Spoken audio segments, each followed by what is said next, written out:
All right, guys, we're going to go over extremity injuries. Make this full screen. Okay, so extremity injuries includes everything: arms, hands, legs, feet. And we'll go over some things that are familiar on here and a little bit more about how to respond to these type of injuries. All right, so some things we're going to look for right away is we want to know how intense it is. So if we're talking about like fractures or dislocations, that's probably like the most intense thing that we're talking about. We're not going to talk about like if you actually have an amputation or something, like that's an open wound. So we'll save that just for open wounds. All right, so we'll look for DOTS, deformity, open wounds, tenderness, and swelling, remember, is one of the main acronyms that we need to know. We'll also look for CSM. All right, we're going to look for circulation, sensation, and movement. And when we're talking about extremity and you're talking about CSM, you're looking for CSM further down from where the wound is. So if the wound is on our hand, we're not going to look for circulation up in the arm, right? We're going to look for it down into the palm or into the fingers, right? We're going to look for movement in the fingers further down to make sure that if there's damage, it's going to happen further away, further distal from the trunk of the body. All right, types of extremity injuries that we'll talk about. If there's a contusion, which is basic bruising, so remember that's damage to capillaries. If there's a strain, so this is torn muscle fibers. If there's a sprain, that's torn ligaments or tendons. Tendinitis is an inflammation in the tendons. Dislocation and fractures are the most intense of those. Right. So for most of these, the response is going to include rice, right? So we talk about rice in a bit more detail in this part, right? So the rest is the main part, okay? And the main focus on this is to decrease blood flow to this area. So not only is it like the mobilization of an area that could be inflamed, but the more that you move around an area, so like let's say that I have a sprain on the pinky side of my hand. The more that I move my hand, the more I'm going to get circulation over there. The more I have circulation over here, the more mast cells are going to signal the body to hold more blood over into this area. All right. And if I have blood pooling or holding over in this area, I'm more likely to cause something like an infection to happen. All right. And it can just get continually worse from there. Right. So we want to rest that area so that we're not trying to bring more circulation to that area. Ice is another way to decrease circulation to that area because the ice is slowing down circulation. It's also decreasing the activity of the mast cells. All right, 20 to 30 minutes is what the book recommends. Usually 5 to 10 minute breaks between application, but I usually say like 20 minutes is more like the max that you would want to have ice on an area. And remember, we're not putting ice directly onto an area. We're putting like an ice pack that's like in a cloth or in gauze or in something so that there's not ice directly on the skin because we want to damage nerves. All right. There's 4 feelings when treating skin with ice: cold, burning, aching, or numbness. All right. If any of those burning, aching, numbness happens, then we're going to remove the ice pack upon numbness for sure. All right.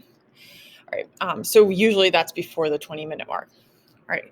The cold constricts blood vessels to reduce that swelling. And it should be used immediately because we want to decrease that inflammation as soon as possible. So as soon as the injury occurs, we want to get that ice pack on quickly so that we don't have that inflammation of those mast cells being hyperactive. All right. Usually it should be discontinued after 2 to 3 days, but it depends on the type of injury and the type of body response. All right. Sometimes you'll see heat used for injuries. So usually when you talk about heat being used for injuries, it's because a muscle is too tight and you need the muscle to relax, right? Where as opposed to ice being used for inflammation. So heat's usually used for like tightness, so like a knot or a spasm in the muscle will usually help it to relax more. So if you think about like getting into jacuzzi, it helps your body to relax. That's what heat is used for. But if you're trying to stop inflammation, so if it's a strain, if it's tendinitis, those are all inflammation kind of things. You want to cold. You want to use ice pack on it. All right. So it actually goes over how to make an ice pack. We're gonna add ice cubes to a plastic bag. All right, you can also use a water bottle. All right, you could also put it inside of a wet towel that's like been iced. Right. We want to fit it specific to the area that it's going on to. So we don't want to freeze like a whole area when it's just like one small area. So we want it specific to the area that's being hurt. Another way to make an ice pack is adding 1 part isopropyl alcohol and 3 parts water. We'll keep the water from freezing all the way, and then you can keep that in a Ziploc bag in the freezer. So because the alcohol in there, it won't freeze totally. You can also use a bag of frozen veggies. Commercially available chemical cold packs are also available, and that's what you get when you go to the nurse. All right, so here's the different steps that we're going to deal when we deal with these sprains and strains. All right, so we'll apply the ice pack, hold that in place, and we usually use bandaging to kind of hold it in place for 20 minutes. All right, once we remove it, then we want to do the compression part of rice, and that compression is going to help to keep that inflammation from happening, help to keep the circulation level low in that area. All right, so this diagram is kind of showing you how it's going to use the bandaging to kind of hold down. So you're bandaging kind of tight, and there's specific techniques to how you're wrapping an extremity. Usually you're going to be a little bit tighter away from the body and a little bit more loose towards the trunk of the body. So distally is a little tighter, where it's a little bit more loose towards, it's a little bit more looser proximally. All right, and then elevation is the E. So having it a little bit higher than your heart makes a big difference on how much circulation is going to that area. It's going to prevent blood or fluids from pooling in that area and causing something like an edema. All right, so splinting an injury. So part of that rest and not mobilizing an injury, especially if we're talking about a torn ligament or a fracture, or dislocation, we could use something like a splint. And a splint is anything that's going to limit the mobilization of that area. All right. So you could use splinting with like a stick. You can use splinting with a pillow. All right. So it doesn't necessarily have to be like a firm thing that you're attaching. Right. By splinting and immobilizing that area, and you kind of just like bandage whatever it is, and I've got a couple examples I'll show you, it's going to help reduce the pain, prevents further muscle, nerve, and blood vessel damage because it's reducing the swelling. And the more swelling that happens, the more pressure there is on tissue and more damage to tissues. Right.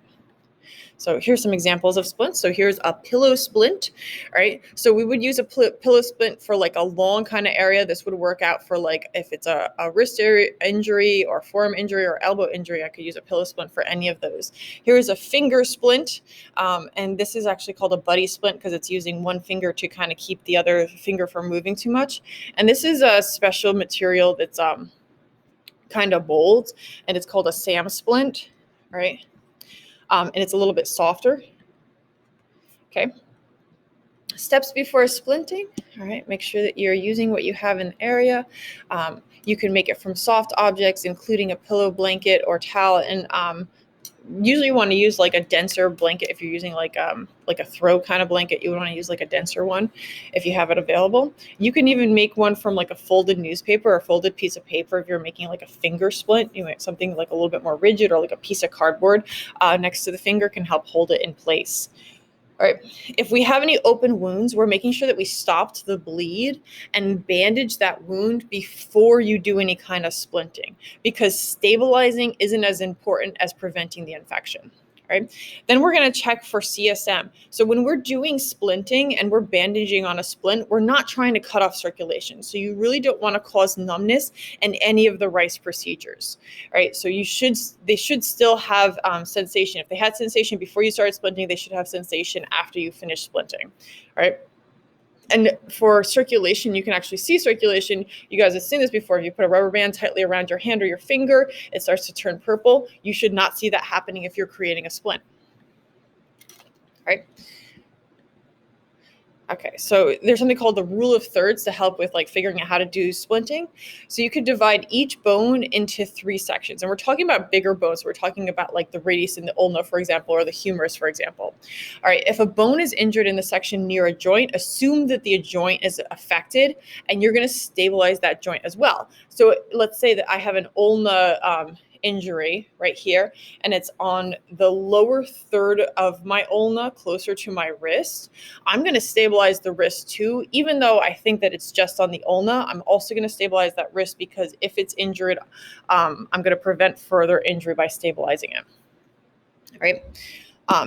If you have help from another first aider, have one of you support the injury while the other one is actually wrapping around the splint. Remember, the splint, you're just wrapping it enough to stabilize it, not enough that you're cutting off circulation. All right, so this is going to go over a triangle bandage sling.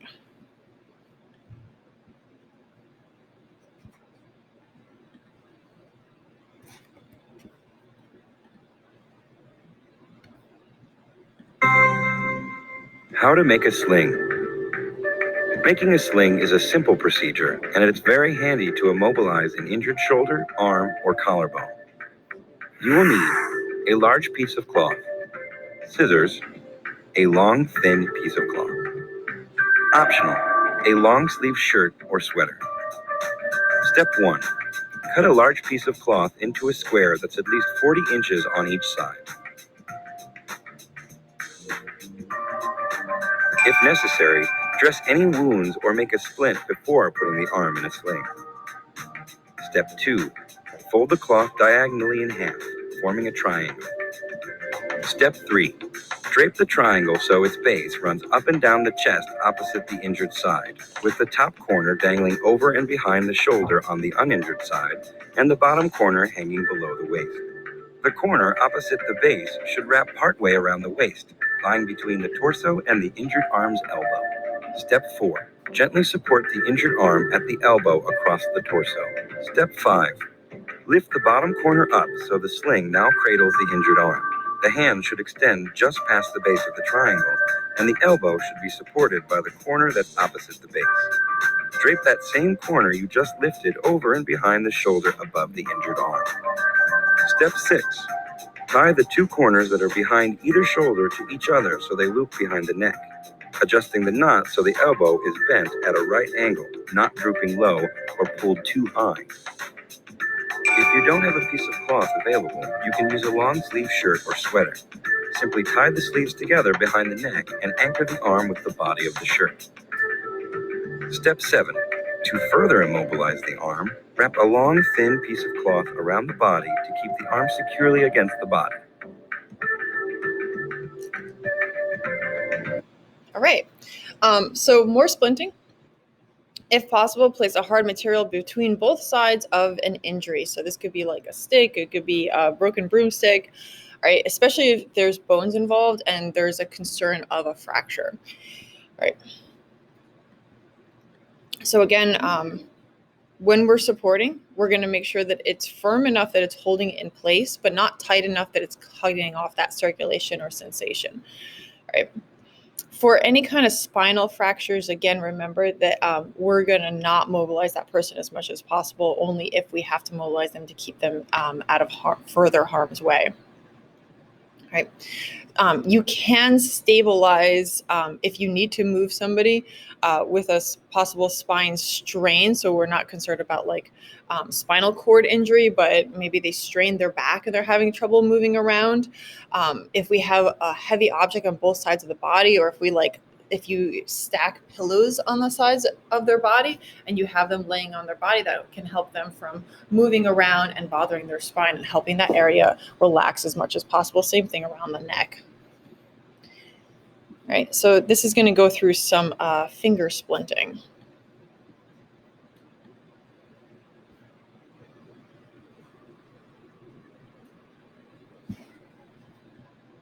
Hi, I'm Dr. Hubbard from thesurvivaldoctor.com.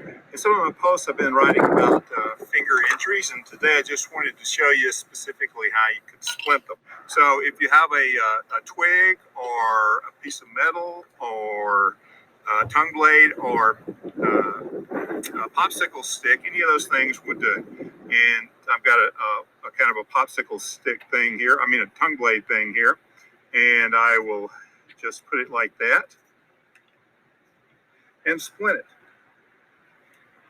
If you wanted, if it was, say, this joint here and you wanted to cut it down some to here, that would be fine. and just tape it over like this. Put another piece here.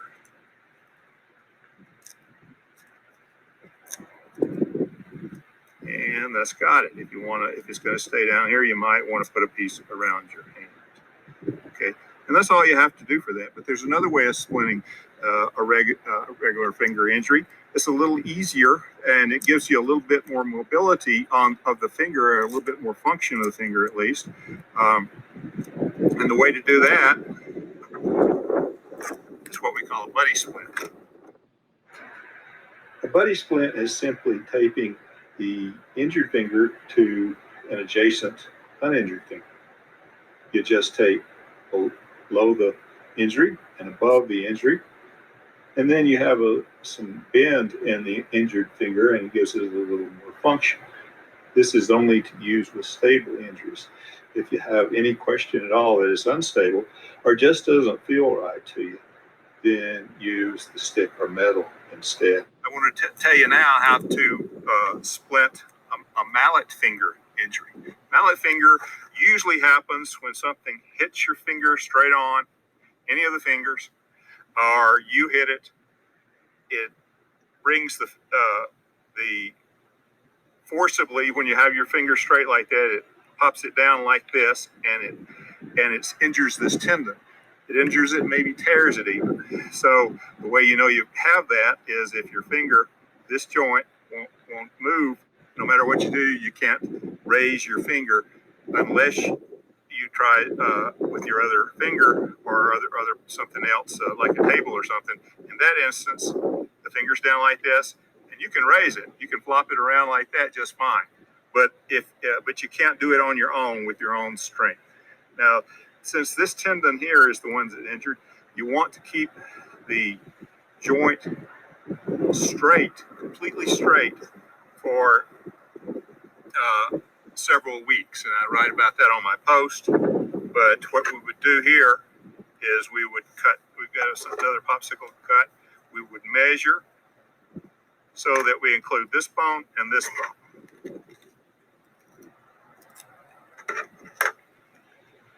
Put it right there and tape it down.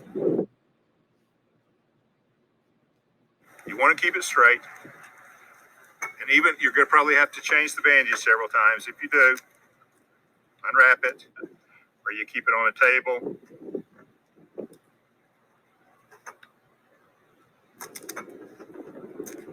You unwrap it some more, keep it on the table like that, and then you re-splint it. The way you get a boutonniere's deformity is similar to the way you get a mallet finger, in that you hit something with your fingers out straight, any of your fingers, you hit it, and it injures this joint instead of this joint.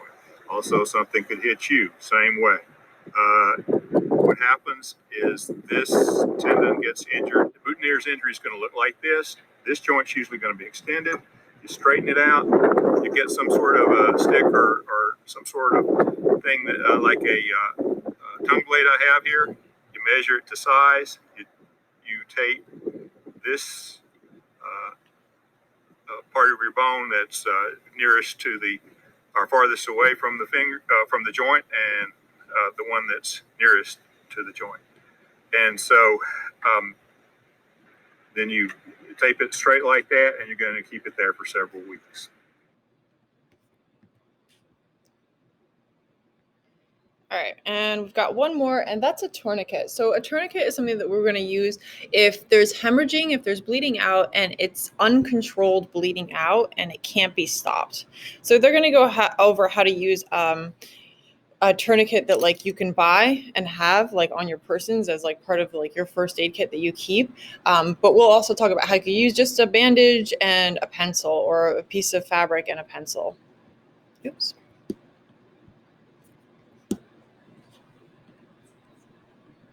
Our message is to those people that work in industrial settings where they would be at risk of their limb being entrapped, farmers in an agricultural setting, and dialysis patients should all consider having ready access to a tourniquet. The first person we teach to put a tourniquet on is the individual putting it on themselves. And if you do not have that tourniquet on your person, then you may not be able to get to it. Certainly, this is a big push in law enforcement. All of the law enforcement officers should be being trained, should be personally wearing, is what I call it, wearing a tourniquet, much the same as you would wear a belt. What you have to have is a wound that will be amenable to the placement of a tourniquet. If the wound is too high up on the body, then there's no way to get the tourniquet between where the wound is and the heart. Okay, so if the wound is here in the forearm, you can put a tourniquet on above that level or even higher up if you want to. And these tourniquets are manufactured specifically for hemorrhage control purposes, have been tested, and they are endorsed by the Committee on Tactical Combat Casualty Care. There are a lot of counterfeit tourniquets out there that don't really work very well at all. And we don't want to use those kinds of tourniquets in this situation. So what we'll do is we'll place this tourniquet around the limb, loosen up this Velcro strap here, tighten this down as best we can above the level of the wound, okay? Then we're gonna secure this Velcro on here like so. And then, just like the old Boy Scout windlass and cravat, we're going to turn this windlass until the bleeding stops and we feel that there's no pulse distal to that tourniquet.